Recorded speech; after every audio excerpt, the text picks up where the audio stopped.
এবার ৬৫ জনকে সুখবর দিল বিএনপি। জাতীয় নির্বাচনের মাত্র কয়েক মাস আগে বিএনপির ৬৫ জন নেতাকর্মীর জন্য সুখবর দিয়েছে। দলের কেন্দ্রীয় কমিটি বিভিন্ন সময় বহিষ্কার ও স্থগিত করা নেতাদের শাস্তি প্রত্যাহার করেছে। এই সিদ্ধান্তের মাধ্যমে নেতারা আবারও দলীয় কার্যক্রমে অংশ নিতে পারবেন। দলীয় সূত্র জানায়, যেসব নেতার বিরুদ্ধে শৃঙ্খলা ভঙ্গের অভিযোগে পদবঞ্চিত করা হয়েছিল তারা আবেদন করলে কেন্দ্রীয় কমিটি তাদের আবেদন মঞ্জুর করে বহিষ্কার ও স্থগিতাদেশ তুলে নিয়েছে। নেতৃবৃন্দের বহিষ্কার বা স্থগিতাদেশ প্রত্যাহারের ফলে দলীয় অঙ্গ সংগঠনের সক্রিয় ভূমিকা গ্রহণের সুযোগ তৈরি হয়েছে। বিএনপি এই পদক্ষেপকে দলের ঐক্য ও শৃঙ্খলা পুনঃপ্রতিষ্ঠার অংশ হিসেবে বিবেচনা করছে। কেন্দ্রীয় সিদ্ধান্তে বলা হয়েছে, যারা আবেদন করেছেন এবং দলের নীতি ও আদর্শ মেনে চলার বিষয়ে অঙ্গীকার করেছেন তাদের বহিষ্কারাদেশ প্রত্যাহার করা হয়েছে। নেতৃবৃন্দের বহিষ্কারাদেশ প্রত্যাহারের ফলে দলীয় কার্যক্রমে পুনরায় সক্রিয় অংশগ্রহণ সম্ভব হবে। এর মাধ্যমে দলীয় শৃঙ্খলা ও ঐক্য আরো দৃঢ় হবে। এই সিদ্ধান্ত দলের অভ্যন্তরীণ স্থিতিশীলতা ও সংগঠনের কার্যকারিতা বৃদ্ধিতে সহায়ক হবে। কেন্দ্রীয় কমিটি জানিয়েছে, নেতারা এখন দলের কার্যক্রমে অংশগ্রহণ করে নির্বাচনী প্রস্তুতি ত্বরান্বিত করতে পারবেন। এছাড়া দলের শৃঙ্খলা ভঙ্গ ও আদর্শ পরিপন্থী কার্যকলাপের কারণে যাদের পদ স্থগিত করা হয়েছিল তাদের ক্ষেত্রেও একইভাবে আবেদন করার ভিত্তিতে স্থগিতাদেশ প্রত্যাহার করা হয়েছে। এটি দলের নীতি অনুযায়ী নেতাদের পুনর্বাসনের অংশ হিসেবে গণ্য হচ্ছে।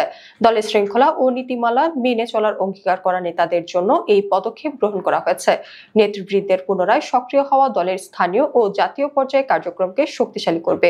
নির্বাচনী প্রস্তুতির জন্য এটি বিশেষভাবে গুরুত্বপূর্ণ, কারণ জাতীয় নির্বাচনের আগে নেতাদের সম্পূর্ণ অংশগ্রহণ দলকে ভোটারদের কাছে আরো দৃঢ়ভাবে তুলে ধরতে সহায়তা করবে। বিএনপি এই পদক্ষেপকে দলের অভ্যন্তরীণ সুস্থতা, নীতি ও আদর্শের প্রতি অঙ্গীকারের প্রতিফলন হিসেবে দেখছে। কেন্দ্রীয় সিদ্ধান্তে বলা হয়েছে, নেতাকর্মীরা এখন দলের কার্যক্রমে ফিরে এসে তাদের অভিজ্ঞতা, দক্ষতা এবং সমর্থন দিয়ে দলকে নির্বাচনী প্রস্তুতিতে সহায়তা করবে। দলের উদ্দেশ্য হলো শৃঙ্খলা ও ঐক্য বজায় রেখে নির্বাচনী তৎপরতা ত্বরান্বিত করা। এছাড়া এই সিদ্ধান্ত দলীয় কার্যক্রমে নেতৃত্বের পুনর্গঠন ও যুব ও নারী সদস্যদের উৎসাহিত করার দিকেও প্রভাব ফেলবে। নেতাদের পুনর্বাসনের মাধ্যমে দলের অভ্যন্তরীণ ভারসাম্য ও কার্যক্রমের ধারাবাহিকতা নিশ্চিত হবে। দলীয় সূত্রে বলা হয়েছে, যারা আবেদন করেছেন এবং দলের নীতি ও আদর্শ মেনে চলার অঙ্গীকার করেছেন তাদের পূর্ণভাবে স্বীকৃতি দেওয়া হয়েছে। বিএনপি এই পদক্ষেপকে দলের শক্তি বৃদ্ধির পাশাপাশি নির্বাচনী প্রস্তুতির অংশ হিসেবে গণ্য করছে। দলের অভ্যন্তরীণ শৃঙ্খলা ও পুনর্গঠন জাতীয় নির্বাচনের সাফল্যে গুরুত্বপূর্ণ ভূমিকা রাখবে।